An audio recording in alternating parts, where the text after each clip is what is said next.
గోదావరి గట్టున పచ్చని కొబ్బరి తోటల మధ్య ఏటా సంక్రాంతి వేళ ఒక అద్భుతం జరుగుతుంది.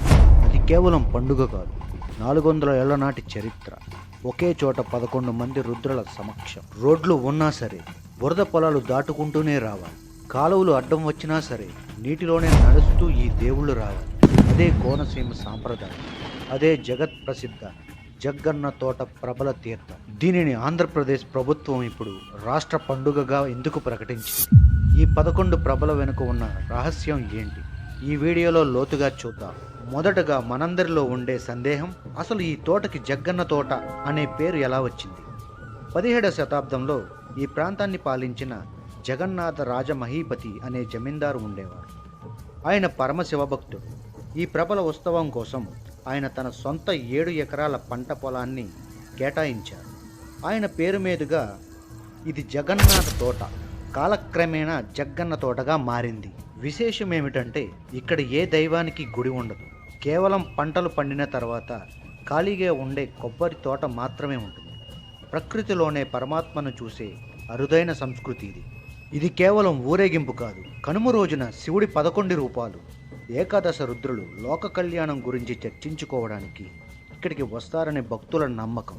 ఆ 11 గ్రామాలు ఇవే: వ్యాఘ్రేశ్వరం అధ్యక్ష ప్రభ శ్రీ బాలా త్రిపుర సుందరి సమేత వ్యాఘ్రేశ్వర స్వామి, మొసలపల్లి ఆహ్వానకర్త శ్రీ ఉమాసంత భోగేశ్వర స్వామి, ఇరుసుమండ, వక్కలంక, నేదునూరు, ముక్కామల, పుల్లేటుకుర్రు, పాలగుమ్మి, గంగలకుర్రు అగ్రహారం, ఓడగుంట లేదా కే పెదపూడి. ప్రభల తయారీలో ప్రధానంగా వెదురుగడలు, గట్టితాళ్లు మరియు వైర్లు వాడతారు. ఒక్కో ప్రభకి వేలాది నెమలి పించాలను అమర్చుతారు. వీటిని కేవలం ఈ ఉత్సవం కోసమే ప్రత్యేకంగా సేకరిస్తారు. సాధారణంగా ప్రభలు 15 నుండి 20 అడుగులు ఉంటే, జగ్గన్న తోటలో పోటీపడి 45 నుండి 55 అడుగుల వరకు ఎత్తు పెంచుతారు. ఇంత ఎత్తు ఉన్నా గాలికి పడిపోకుండా బ్యాలెన్స్ చేయడం ఒక గొప్ప కళ. వెనుక భాగంలో రంగురంగుల బట్టలతో తోరణంలాగా అలంకరించి పైన ఒక కలశం ఉంచుతారు. మధ్యలో దేవుని విగ్రహం లేదా శివలింగాన్ని ఉంచుతారు. స్వామివార్లను ప్రభలపై అలంకరించి మేళ తాళాలతో, మంగళ వాయిద్యాలతో, బాజా భజంత్రీలతో శరభ శరభ హరహర మహదేవ అంటూ ఆయా గ్రామాల నుంచి వీరిని మోస్తూ ఈ తోటకు తీసుకువస్తారు.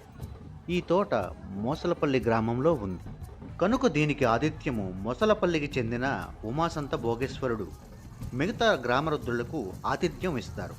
ఈ రుద్రుడు అన్ని ప్రభల కన్నా ముందే తోటకు చేరుకుని అందరు రుద్రులు తిరిగి వెళ్ళిన తర్వాత వెళ్ళడం ఆనవాయితీ. ఈ ఏకాదశ రుద్రులకు అధ్యక్షత వహించేది వ్యాఘ్రేశ్వరానికి చెందిన శ్రీ వ్యాఘ్రేశ్వరుడు. ఈ వ్యాఘ్రేశ్వరునికి చెందిన ప్రభ తోటలోకి రాగానే మిగతా రుద్ర ప్రభలన్నింటినీ మర్యాద పురస్పరంగా ఒక్కసారి లేపి మళ్ళీ కిందకు దించుతారు. ఇక్కడ మరో విశిష్టత ఏమిటి అంటే, గంగలకుర్రు మరియు గంగలకుర్రు అగ్రహారం రుద్రప్రభలు ఈ తోటలోకి రావాలంటే మధ్యలో కాలువ దాటాలి. ఆ ప్రభలు ఆ కాలువలోంచి ఏమాత్రం తొట్టు లేకుండా హరహర అంటూ తీసుకువచ్చే ఆ గ్రామస్తుల ధైర్యం చూడడానికి 2 కళ్ళు చాలు. ఎందుకంటే కాలువలో మామూలుగానే నడవలేం. అలాంటిది ఒక 30 మంది మోస్తే కానీ లేవని ప్రభ ఆ కాలువలోంచి తోటలోకి తీసుకువచ్చే సన్నివేశం చూసేవారికి ఒళ్ళు గగ్గరు పడుతుంది. ఇక ఆ కాలువలోకి వచ్చే ముందు ఒక వరి చేనుని ఆ ప్రభలు దాటవలసి వస్తుంది. ఆ చేనును తొక్కుతూ, పంటను తొక్కుతూ వచ్చిన రైతులు బాధపడక సాక్షాత్తు ఆ పరమేశ్వరుడు తమ చేలగుండా వెళ్ళడం పూర్వజన్మ సుకృతంగా భావిస్తారు. పొలాల మధ్య ఎందుకు? రోడ్ల మీద కాకుండా కేవలం పంట పొలాల మధ్య నుంచి తీసుకురావడం వెనక ఒక నమ్మకం ఉంది. ఈ ప్రభలు పొలాల్లో తిరగడం వల్ల భూమి శుద్ధి అవుతుందని, వచ్చే ఏడాది పంటలు సమృద్ధిగా పండుతాయని రైతులు విశ్వసిస్తారు. ఈ ప్రభలను చూడడం ఒక ఎత్తు అయితే, వాటిని తీసుకువచ్చే పద్ధతి మరొక ఎత్తు. వీటిని వీరభద్రుడికి ప్రతీకలుగా భావిస్తారు. అందుకే వీటిని వీరభద్రుడి ప్రభలు అంటారు. వీరభద్రు